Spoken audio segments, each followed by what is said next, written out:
Welcome to the Ozone.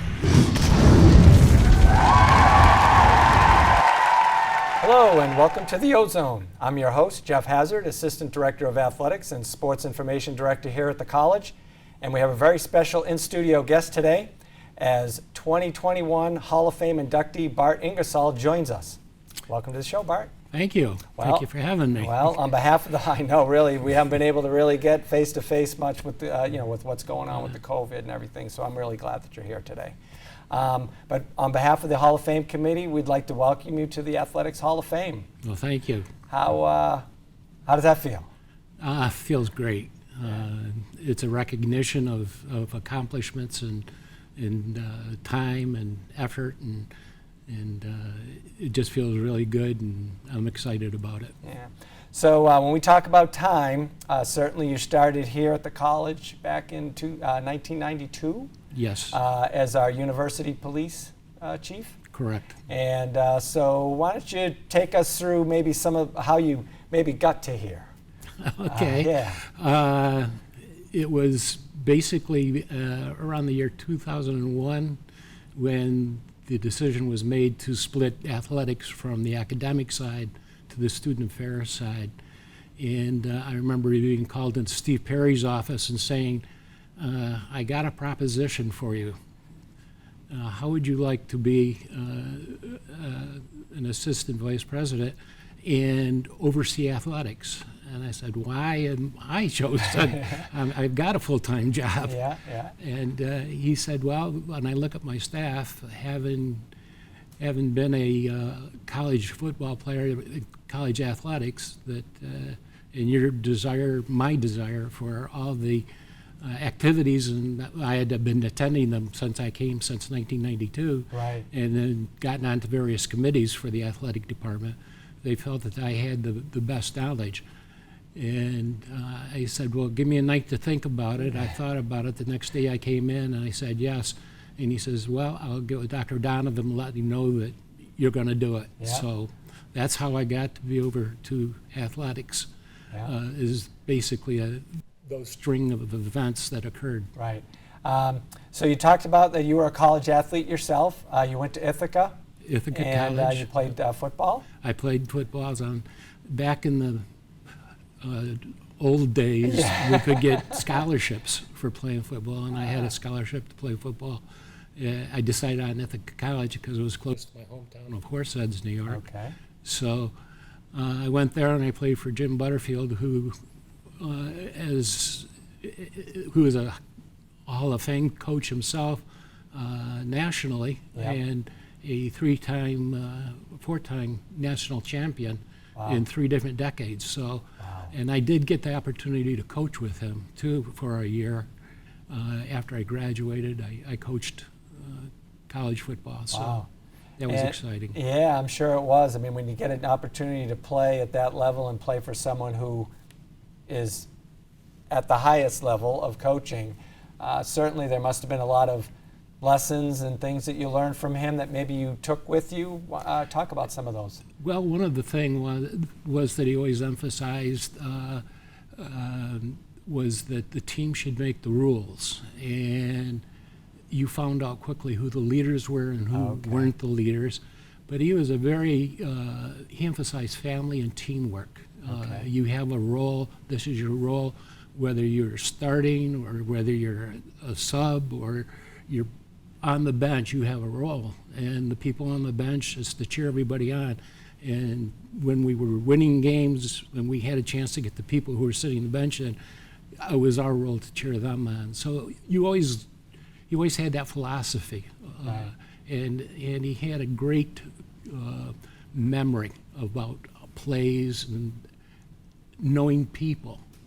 And when my wife and I lost our first child, and I had been away from the college for 5 years, I got a personal letter from him and a phone call. So one of the things I learned was you've got to take care of the people that are taking care of you, and the teamwork to it. And certainly that would, so then you found your way into law enforcement. Was that something that you always thought you were going to be doing? I had wanted to go with the FBI, and you have to be 25 years old to go with the FBI. In the meantime, I was freshly married and I needed a job, so I went to the Cornell University Police. Okay. And for 4 years, and then applied to the FBI, passed my physical agilities, passed everything to the point of where I needed a hearing exam. And when I went for the hearing exam, at that point in the late 78, 79, they had changed the hearing requirements. And in the hearing requirements, they made it so that people coming from Vietnam who had shot guns and had hearing loss, and I always shot guns, I hunted and fished, so I had that hearing loss and there was nothing I could do about it. And I was ranked number 3 at that time in the nation to be hired by the FBI. Wow. But that was my lifelong dream, was to be FBI. Yeah. Okay. So you stayed at Cornell University for quite a few years in their university police department. And what kind of an experience was that for you? There again, I progressed through the ranks and the dedication of how people work together and worked as teams there as well. And during it, I had some scary moments in a double homicide where I actually had to physically wrestle with a guy to get the gun out from him, who's doing 2 terms at 25 to life at Attica. But that is a memory I can't shake. Right, I'm sure. So, no one really can understand that unless you're in the moment and doing what you do. And certainly, for all of us, even there and what you did for Oneonta, we want to thank you for your service as well as a police officer. Thank you. I appreciate that. So Cornell University, now I think one of the stories you told us at one time, your name Barton, yes. Is that associated somewhere with Cornell? Yes, it is. Can you give us a little story on that? Yes. My mother would, when she was young, would ride with my grandfather and help make deliveries in his truck. And he always stopped at Barton Hall. Oh, and my mother loved Barton for some reason, and that's why I got the name Barton. Yeah, see that? So there was even a connection, and you worked there, which is even, even more ironic or whatever. It's just more fun, I guess. You can say, hey, that building, that's my name. Yeah, that's right. So that's pretty cool. So in 1992, you came to Oneonta. We were just kind of Dr. Donovan. Dr. Donovan. Was did he just start at that time? No, he had been here a couple of years. Okay. I came in 92 from Cornell. Okay. Fran Daly and Ed Griesmer pursued me. And I was home with pneumonia, and they said, well, don't make any decisions while you're sick. Let's meet and have lunch when you can. Yeah. And we met, and I really liked Fran Daly and Ed Griesmer and Dr. Donovan when I met him, and I thought it'd be a good place to come. Yeah, 3 of the most, I would say, most likable people that have ever been on this campus. I mean, I've only been here myself, well, I guess 20 years now, over 20 years, but I didn't have an opportunity to meet those. I mean, I did Dr. Donovan, but not the other 2 gentlemen. But everything I hear from the other 2, Ed and Fran, everyone loved them, and they were really student-centered with the jobs that they did. Absolutely. And that's something at Cornell where we were close to 80 people. This became more of an opportunity to get into the community of the college itself. Right. And it was more of a family-type atmosphere and supportive that way here. Right. And it was centered at student success. Right. Now, and I think the major reason, when we talk about Dr. Donovan, it seems like the whole campus climate began to change from his leadership role.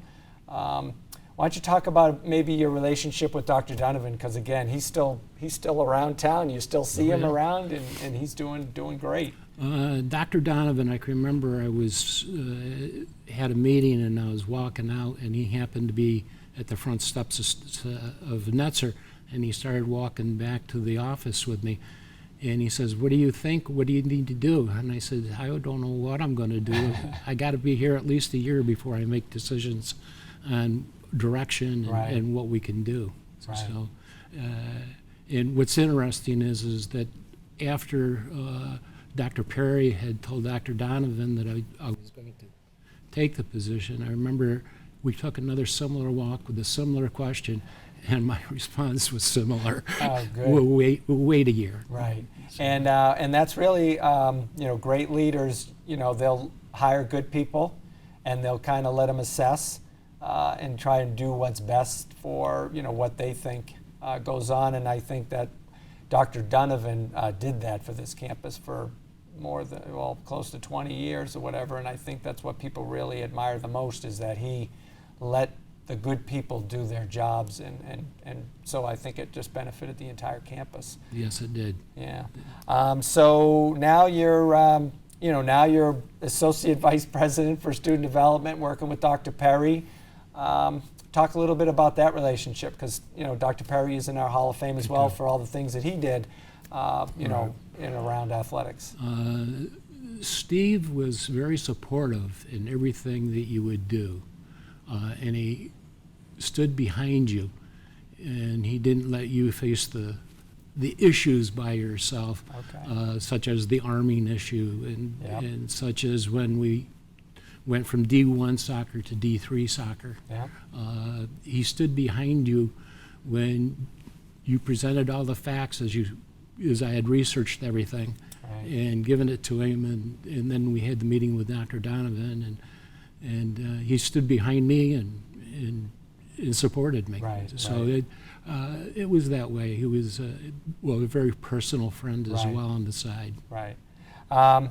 So I guess maybe can you point, I'm going to take into your consideration here, as the police officer side and also on the athletic side, there may be 2 or 3 things that you can point to that maybe you're most proud of that you implemented here and were part of? Bad English, but yes. With the police side, I think that arming and becoming a well-trained police department and bringing the academy here, the police academy, and also being one of the first 5 of the SUNY system to be an accredited police agency. Wow. I think those things are very prominent in the police side. Yeah. On the athletic side, I think the things I'm proud of most is probably the decision of going from D1 soccer to D3, where we gave the students success. Yes. Knowing that when they took the field, they had less than a 50% chance of winning a game. Right.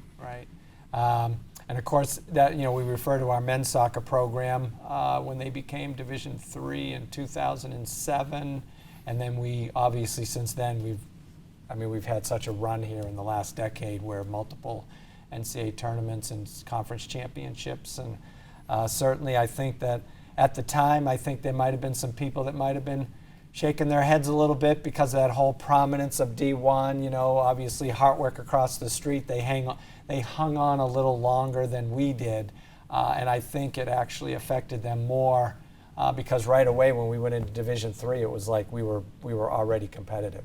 Yeah. I think we went to 3 Final Fours there in 5-year span, which hadn't happened ever in the history of our college or whatever. And of course, we won the national championship in women's soccer in 2003 and hosted it on our campus. What kind of an experience was that? I know. Tell me. That was an talk exciting about that time. Experience. I had a close personal relationship with the team, Yeah. with the coaches, and it was just great to see the success and the tears, Yeah. tears of joy. Yeah. Some of the names of the players, certainly, some that you really point to that you really... Sonata, and you got Laura McCone. Yeah. Vaughn was on that one too. Well, Rose was her Rose, sister. her Yep, sister Mary's Rose. she's another inductee this year. Right. But Mary came in as a freshman the year after and kind of bridged us to that next. We had another 3 or 4 years after that going to pretty far in the NCAA tournament. But there's quite a team, and I do know that during that week we hosted during Thanksgiving break. Yes, we when did. there were no students on campus, there was no dining halls or anything like that. What kind of accommodations and how did we get organized for that? How to get organized, we really made a schedule where the students would eat at a home. One night was Dr. Perry's, and we were up there. Also, the going and making breakfast for them was a lot of fun. I mean, I got a big charge out of that. To see how they reacted to that type of setting. So those are the things, and of course the success of Tracy Ranieri, Right. And also hiring her was on the athletic side a major accomplishment. Right. So it's those, and just remembering kids like Musso. I mean, oh yeah, Musu, Adrian. Yep, she got her doctorate. She's working at Temple University. Yeah, incredible stuff. Oh, she was a terrific athlete, and I got to watch the current women's soccer coach play softball, basketball, and soccer, and she is about the purest athlete I've ever seen. Yep. So we talk about that's Liz Mcgrail, three-sport athlete, also a Hall of Famer. Just an incredible. I mean, at that time I was still young here, but I was able to witness a lot of them play, and obviously the 2003 championship team. Soccer was just a special time. Well, it was a special time. I went to Houston, twice with the men's soccer, and then my wife and I chaperoned a trip with the girls to Hawaii. So women to Hawaii. So that was great to have. Athletics brought me closer to a lot more students. Yep. Police helped me get rid of some. Your interactions were different. You were closer to the students on both sides, but one of them you would rather, hopefully they wouldn't be so close, but right. Which is unfortunate, but it has to. But again, the police officers that you had at that time, I mean, they were around campus. I think everybody knew who they were, and I think that helps. And again, with your leadership, I think making it like a family atmosphere where I think students would tend to be a little less intimidated by a police officer who actually is talking to them and trying to help them, as opposed to just always being that bad guy, and have to be the heavy, you know what I mean? And probably my last thing that was is the establishment of the scholarship in my name here. Okay. So that those things to assist and help students succeed were beyond here. What I'm very proud of. Yeah, no, and certainly those are just great things.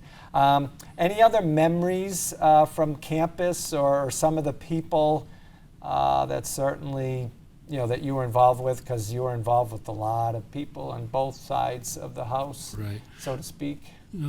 Tom Rathbone was, of course, a great supporter in athletics and a great supporter of the police. And then there was Dr. Hartmark was Leif, a very supportive of everything we did. Right. So it was the support from above us, with us, my colleagues at Student Development, which was a big division of 14 or 15 units. Yes. And they were also very supportive, and that's what made for our success during those years. And our focus was on the students. Yeah. And that was the great part. Right, and this campus has always prided itself on student-centered learning and success, and all the programming that we continue to develop. I mean, in today's, when we're going through this tough COVID situation or whatever, certainly they're now paying attention to the mental health issues and things that are associated with trying to get students to find help where they need it. So I think that all comes into play with all the things that you did while you were, the chief of police here, and still carried on, which is awesome. So is there anybody you'd like to thank? Yes, I'd like to thank Dr. Donovan, Fran Daly and Ed Griesmer, and then the second half of my interim here, my colleagues, Gene Miller and Gene. Great people. Yeah, and of course that was our leader was Steve Perry. Yeah. So and he formulated a lot of our leadership abilities. Right. And he, like Dr. Donovan, knew how to put the right person in the right spot at the right time. Yeah, and that's important. Certainly we're kind of a little bit at the end here, and I started something with our podcast last year just to kind of have a little fun at the end, so I want to ask you 5 questions. You're just going to kind of give me the little simple quick answers, and we'll have some fun. Jeff, I got to remember, I'm an old man. I don't think fast. These are easy questions. So what's your favorite meal? Spaghetti. Oh, there it is. See that? What's your favorite movie? It's a wonderful life. Yep. With Jimmy Stewart. Yeah, good movie, Yeah. good movie. What's your favorite genre of music? Wow. I have several. 70s and country. Wow, 70s and country, okay. Who's your favorite athlete all time? Professional, college? Whoa. Professional athlete. Oh, boy. I think it would have to be Jim Kelly with the Buffalo Bills. Wow, Jim Kelly, good. What a man he is. Yep, Yeah. Great choice. Place you would most like to visit, even though I know you've been quite a few places, I'm sure, in your life, but the place you would most like to visit that you haven't been to? Australia. Australia. Yeah. All right. Well, Bart, again, congratulations. Incredible. You did so much for athletics. You did so much for this campus, and it's only fitting that now you get an opportunity to be inducted into our Athletic Hall of Fame. So I just want to say thank you again. Well, thank you, and thank you, Tracy Ranieri, and everybody that made this possible. Yeah, well, congratulations. Well, and that kind of wraps that up for our first of many. We are going to be doing every Hall of Famer, and we're glad that you joined us today for listening to Dr. Bart Ingersoll talk about his experiences here as a new inductee into our Athletics Hall of Fame. Just a reminder that you can download our podcast from our website, where you can listen to it on any of your smart devices, and it's also available on YouTube. And we certainly want to thank you for joining us today. Come back soon, and we'll see you next time on the Ozone.